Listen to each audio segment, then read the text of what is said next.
খোলা শুনে সাথে সাথে আমি চেয়ার ছিল একটা, আমি সাথে ও আল্লাহ বলে আমি চেয়ারের মধ্যে ডলে পড়ে গেছি। ব্যাংক কর্তৃপক্ষ হইতে পারে, আর কে হবে? আর তো বাইরে 1.5 কোটি টাকার গোল্ড, আরো বেশি হইতে পারে। এখনকার মার্কেটে আরো বেশি। চট্টগ্রামে ইসলামী ব্যাংকের একটা শাখার লকার থেকে একজন গ্রাহকের 150 ভরি সোনা গায়েব হয়েছে। 150 ভরি সোনা গায়েবের ক্ষতিপূরণ হিসেবে ওই গ্রাহক এখন পাবেন 2 লাখ টাকা। 2 লাখ টাকা পাবেন 150 ভরি সোনা গায়েবের ক্ষতিপূরণ হিসেবে, যেখানে 1 ভরি সোনার দাম 22 ক্যারেটের ক্ষেত্রে 1,17,000 টাকার উপরে, 21 ক্যারেট হলে 1,11,000 টাকারও বেশি, সনাতন পদ্ধতির ক্ষেত্রেও 80,000 টাকা প্রত্যেক ভরি সোনার দাম, সেখানে 150 ভরির জন্য পাবেন 2 লাখ টাকা। আসসালামু আলাইকুম প্রিয় দর্শক, ফাইনালি চলে আসলাম আপডেট ও গুরুত্বপূর্ণ কিছু নিউজ নিয়ে আপনাদের মাঝে। প্রিয় দর্শক, অবশ্যই ভিডিওটি শেষ অবধি দেখবেন। দর্শক, আপনাদের কাছে ছোট্ট একটি অনুরোধ, দেশ এবং দেশের বাইরে হলে কমেন্ট বক্সে লিখে জানিয়ে দেবেন, আর চ্যানেলে নতুন হলে সাবস্ক্রাইব করে পাশে থাকা বেল বাটনটি অবশ্যই অল করে দেবেন, কারণ পরবর্তী আপডেট নিউজ সবার আগে পাওয়ার জন্য প্রিয় দর্শক আর অবশ্যই একটি লাইক দেবেন। চট্টগ্রামে ইসলামী ব্যাংকের একটা শাখার লকার থেকে একজন গ্রাহকের 150 ভরি সোনা গায়েব হয়েছে। 150 ভরি সোনা গায়েবের ক্ষতিপূরণ হিসেবে ওই গ্রাহক এখন পাবেন 2 লাখ টাকা। 2 লাখ টাকা পাবেন 150 ভরি সোনা গায়েবের ক্ষতিপূরণ হিসেবে, যেখানে 1 ভরি সোনার দাম 22 ক্যারেটের ক্ষেত্রে 1,17,000 টাকার উপরে, 21 ক্যারেট হলে 1,11,000 টাকারও বেশি, সনাতন পদ্ধতির ক্ষেত্রেও 80,000 টাকা প্রত্যেক ভরি সোনার দাম, সেখানে 150 ভরির জন্য পাবেন 2 লাখ টাকা। দেশটা সত্যি সত্যি একটা মগের মূল্যকে পরিণত হয়েছে। এই বিষয়টা নিয়ে আজকের ভিডিওতে কথা বলবো, পাশাপাশি প্রধানমন্ত্রীর একটা মন্তব্যের জবাব দিতে চাই, সেই জায়গাটাতে একটু পরে আসছে। এস আলম গ্রুপের মালিকানাধীন ইসলামী ব্যাংক থেকে গায়েব হয়েছে সোনা। একজন কর্মকর্তা কিংবা একাধিক কর্মকর্তা মিলেই কাজটা করেছেন, ভুক্তভোগী এমনটা দাবি করছেন। যে ব্যাংকের মালিক $1 বিলিয়ন দেশ থেকে বিদেশে পাচার করেছে, সেই তথ্য সামনে আসবার পরেও সেটা নিয়ে কোনো তদন্ত হয় না। তারপরও সরকার তাকে নতুন করে আরেকটা ব্যাংক তার হাতে তুলে দেয়। কয়েকদিন আগেই 7টা ব্যাংক এস আলম গ্রুপের হাতে ছিল, নতুন করে ন্যাশনাল ব্যাংক তার হাতে তুলে দেওয়া হয়েছে। সুতরাং সরকারের যোগ সাজশে যে একের পর এক ব্যাংকের মালিক হয়, দেশ থেকে $1 বিলিয়ন বিদেশে পাচার করে, কিন্তু তার বিরুদ্ধে কোনো তদন্ত হয় না। সেই ব্যাংকের এক বা একাধিক কর্মকর্তা মনে করতেই পারেন, আমার ব্যাংকের মালিক যদি $1 বিলিয়ন বিদেশে পাচার করতে পারে এবং সরকার যদি তাকে বাঁচায়, সরকার যদি তার বিরুদ্ধে কোনো তদন্ত না করে, নতুন করে তার হাতে আর একটা ব্যাংক তুলে দেয়, নতুন ব্যাংকের মালিক বানায়, সেক্ষেত্রে সেই ব্যাংকের একজন কর্মকর্তা হিসেবে 150 ভরি সোনা তো আমি গায়েব করতেই পারি, কিন্তু মনে করতেই পারেন। এবং এস আলম গ্রুপ আজকের এই অবস্থায় যে এসছে, 8টা ব্যাংকের মালিক হয়েছে, যার মধ্যে 5টা শরিয়া ভিত্তিক ব্যাংক, প্রত্যেকটাই ধ্বংস হয়ে গেছে। এস আলমের হাতে আসার পর ইসলামী ব্যাংকের মতো সারা পৃথিবীতে প্রতিষ্ঠিত একটা ব্যাংক ধ্বংস হয়ে গেল, কিন্তু তার বিরুদ্ধে কোনো ধরনের তদন্ত হয় নাই। $1 বিলিয়ন বিদেশে পাচারের তথ্য এসছে, সেটা নিয়ে কোনো তদন্ত হয় নাই, নতুন করে তার হাতে ব্যাংক তুলে দেওয়া হয়েছে। সুতরাং এই সব কিছুর সাথে সরকার জড়িত, সব কিছুর সাথে সরকারের যোগ সাজসেই আসলে এই সব কিছু হয়েছে। ব্যাংকগুলো যে ধ্বংস হয়েছে, এস আলমের হাতে দেবার পর ব্যাংকগুলোকে যে খোকলা করা হয়েছে, এই সব কিছু হয়েছে সরকারের যোগ সাজসে, এবং এগুলোর বিরুদ্ধে তদন্ত না করে নতুন করে তার হাতে ব্যাংক দেওয়া হয়েছে। $1 বিলিয়ন বিদেশে পাচার যে সে করতে পেরেছে, সেটাও যে সরকারের যোগ সাজসে, এটা আমরা এখন বলতেই পারি, যখন আমরা দেখি সরকার এই তথ্য সামনে আসবার পরেও কোনো তদন্ত করে না। আমরা একটু রিপোর্টটা দেখি। চট্টগ্রামে ইসলামী ব্যাংকের লকার থেকে গ্রাহকের 149 ভরি সোনা গায়েব। চট্টগ্রাম ইসলামী ব্যাংকের চকবাজার শাখার লকার থেকে একজন গ্রাহকের 149 ভরি স্বর্ণ চুরি যাওয়ার অভিযোগ উঠেছে। অভিযোগকারী ইসলামী ব্যাংকের কর্মকর্তারা জড়িত আছেন বলে অভিযোগ করেছেন। তিনি বলেন, গত 17 বছর ধরে তিনি চকবাজার শাখায় একটা লকার ব্যবহার করেন এবং অ্যাকাউন্ট পরিচালনা করেন।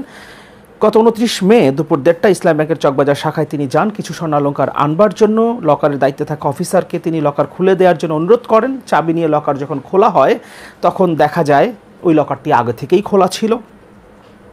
সেখানে 149 ভরি বিভিন্ন ধরনের স্বর্ণালঙ্কার ছিল, তার মধ্যে মাত্র 10 থেকে 11 ভরি অবশিষ্ট আছে। ব্যাংক থেকে জানানো হয় ঘটনা তারা তদন্ত করবে, 1 সপ্তাহ পরে তারা জানাবে।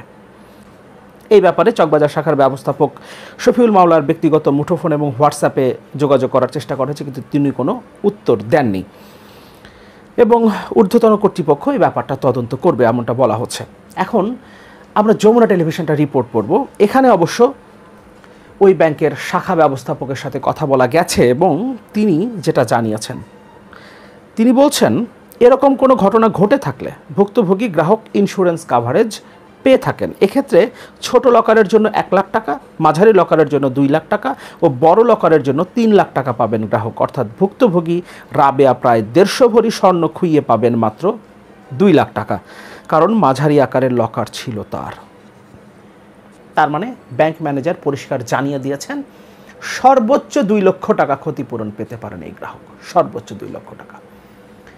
মানুষ তার টাকা, তার স্বর্ণালঙ্কার কোথায় রাখবে?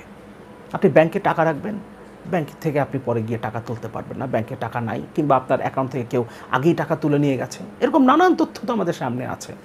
আপনি ব্যাংকের লকারে আপনার মূল্যবান জিনিসপত্র রাখবেন, সেটা আপনি যখন খুলতে যাবেন তখন সেখানে পাবেন না, এবং এর জন্য ইন্স্যুরেন্স কাভারেজ হিসেবে আপনি ছোট লকারের জন্য 1 লক্ষ টাকা, মাঝারি লকারের জন্য 2 লক্ষ টাকা এবং বড় সাইজের লকারের জন্য আপনি 3 লক্ষ টাকা পাবেন। সেখানে আপনার যে সম্পদ আপনি রেখেছিলেন তার মূল্য যাই হোক না কেন, এরকম একটা মগের মূল্যকে আমরা বসবাস করছি। এবং সেই ব্যাংকের যিনি দায়িত্বশীল কর্মকর্তা, ব্যাংকের যিনি ব্যবস্থাপক, তিনি এটা জানিয়ে দিচ্ছেন যে যদি সত্যি এই ঘটনা ঘটে থাকে, তদন্ত করে ঘটনা আসলে ঘটেছে কিনা সেটা তিনি এখন নিশ্চিত বলছেন না।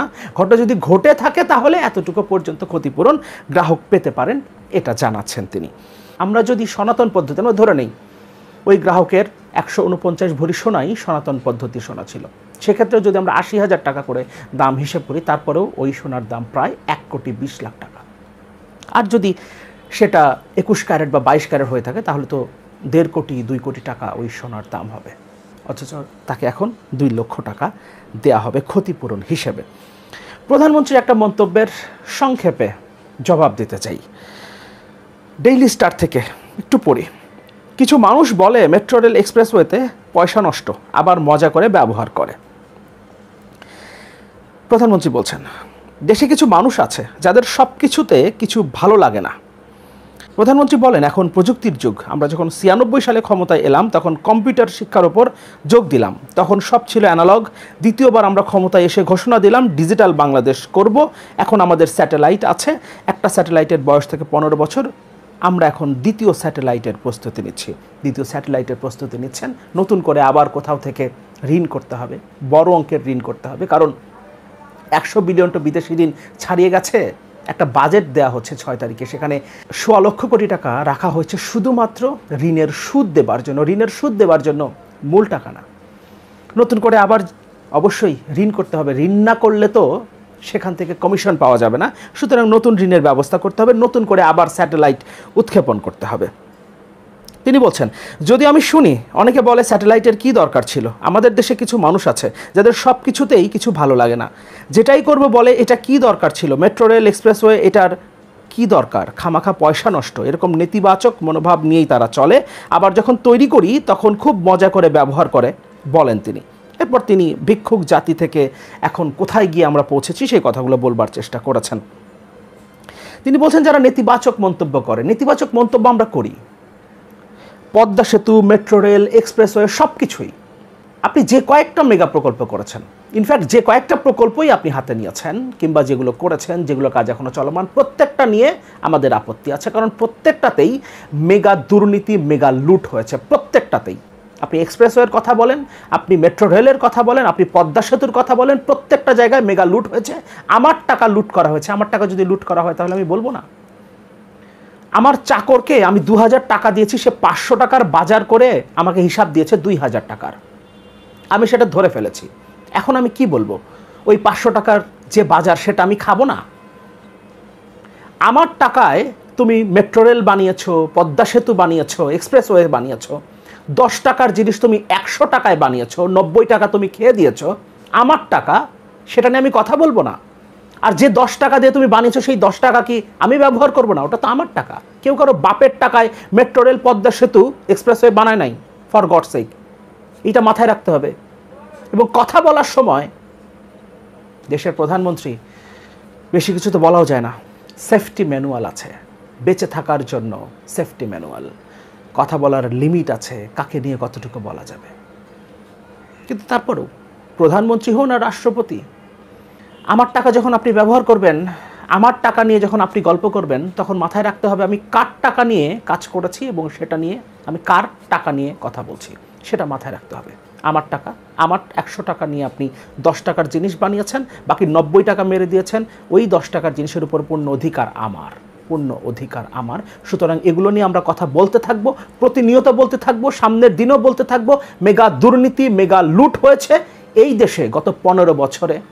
এই আওয়ামী লীগের শাসনামলে যতগুলো প্রকল্প নেওয়া হচ্ছে, সেটা মেগা প্রকল্প হোক, ছোট প্রকল্প হোক, যে প্রকল্পই হোক না কেন, প্রত্যেকটা প্রকল্প থেকে মেগা লুট হয়েছে। আমার টাকা লুট করা হয়েছে, দেশের 18 কোটি জনগণের টাকা লুট করা হয়েছে। সুতরাং দেশের 18 কোটি জনগণ সেগুলো ব্যবহার করবে এবং আপনাকে প্রশ্ন করবে কেন লুট করা হলো আমার টাকা।